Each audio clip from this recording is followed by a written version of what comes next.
Welcome to Standard Save Your Sanity. It's a bit of a bold title, but I've spoken in previous platform cons about how we should think about platforms, how we can run platforms with small teams when we're in a large organization, and standards play an important role in all that. And I'm going to help lay out some of how we should think about that. Now, if we had no standards, we'd have freedom, which sounds amazing. It's like a small team. They kind of develop some implicit standards. They figure how things are going to work for them, and they move forward and they get stuff done, and that's great. But there are some lurking problems here. Those standards often they don't get recorded. They're very implicit, and they change frequently, or they change when necessary. And so that really has a problem when we develop growth. So as we split that team into two teams, we now have two different teams changing those standards when they need to, and those standards start to diverge. But since no one's written them down, we don't have a clear idea of how they're diverging. And if you multiply that and grow it out to the size of a large company, then it gets even worse. You have more and more teams coming up with their own standards. And that leads us to the Wild West. And in the Wild West, we have small pockets. We might develop standards even. We have organizations that will develop their own set of standards that work for their set of teams, but we still have other teams that are working on their own and working in their own independent way. And so these little pockets of lawfulness arise in the Wild West, and we have to coordinate and bring them back together. Everybody begins to think their way is the right way and the best way to do things.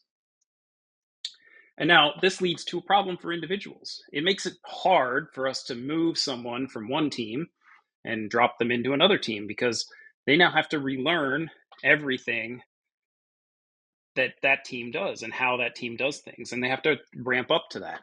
And it's not just that it's hard to just move the individuals. The individuals don't want to move. So that makes it even more difficult. They want to stay with their team because they know how things work, because they know how things get done. And they don't want to have that mobility that lets us, really spread people out and move people to the right place to get stuff done. And for platforms, it's almost a nightmare. If you're trying to support how people do things and you have 20 different ways of doing things, the platforms simply have to start working to support all 20, or they have to pick one and then not support the other 19. These become real challenges for the platform teams. And now we don't want to just say make standards, because there are many risks that we should consider. There's things that we do and don't want to do here. For example, we don't want to be overly restrictive. We don't want the standards to feel like a straitjacket and to offer no room for flexibility for people to change them or make adjustments to what they need to be. And when new technologies and things come along, they don't bend and fit what they need to fit. The other risk is that we make the wrong standards, right? I don't think we want to standardize on things like having unit test coverage, for example. I've seen that happen. Teams shall maintain this unit test coverage, and that system starts to get gamed. We start to see people developing tests to just run through as many lines of code as they can. I'm a big fan of programming language freedom to a degree, and there are the right languages for the right task. And in some cases, there's the only languages to properly do a task. For example, when we talk about mobile development, you're already going to have two different languages that need to be supported there. And when you talk about your backend services, there's languages that are good for writing certain things and better for writing other things. And we should allow people to have that freedom. Our other risk is consensus. So I talked about lots of teams having different standards and developing maybe their own standards for a set of teams. When they come together, we don't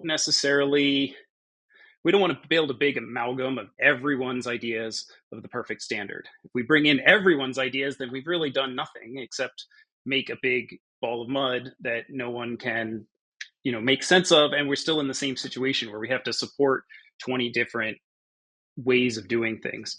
This happened in the common story that a coworker used to tell me was about ANSI Common Lisp. Brought together a bunch of the different Lisp interpreter providers and vendors, and just threw every single feature that they all had in one because they all believed that their feature was the best one. And so you ended up with something that does everything, but is really just a little too much. And our other risk is a bottleneck. We don't want to create the dreaded architecture review board, and I apologize if you're on one or not, but if that board becomes a place where no one can get anything done unless they've been checked and verified that they're following the standard, then we're going to bottleneck every team, and teams won't be able to deliver and produce what they need to produce in the time that they need to produce it. But that's a lot of doom and gloom, and I believe there is a path forward, and that path really lies in building these centralized platforms that can help people and help to produce and move these standards onward. And the first place we need to think about is abstraction. Pick the right level of abstraction to standardize on. And this is, if you're building a deployment framework or a deployment environment, then you probably don't want to say everybody must be Java, right? We could abstract at a level that gives people a little bit more freedom, but allows us to build a platform that can support people. I have containers in the picture because I think containerization is a great place to standardize, right? If everyone is producing containers, then that deployment platform can deploy containers and it can work at that abstraction level. And we build the right interfaces into and out of that container so that we get what we need on the platform side, and the teams get what they need from the platforms, and they know exactly what they need to build to work in that framework. APIs are another good place that we can standardize. Like, let's produce APIs in a similar fashion so that you're not figuring out with every service exactly how it works, and it's a little quicker and easier to pick things up. This is where best practices come in. We should look at what the industry's doing. I mean, when you go to do this, don't make it up yourself. Go see where the industry's trending. That's one of the reasons I mentioned containers. I think the industry's trending pretty hard in that direction.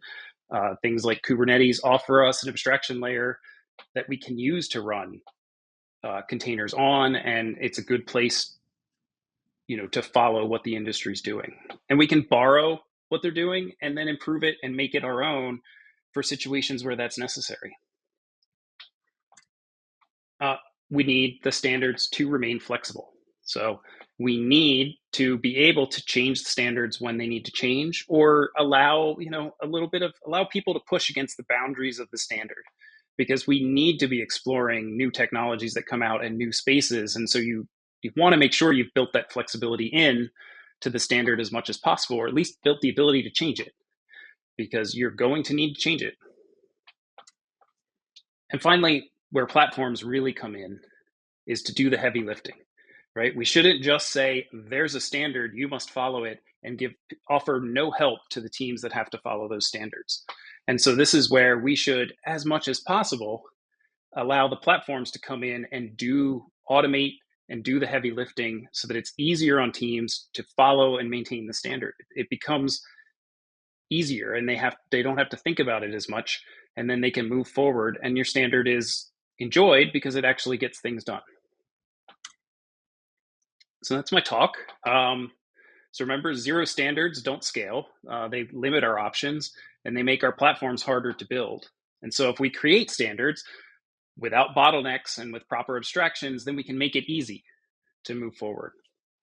You can find me on GitHub, and that's my talk. Thank you.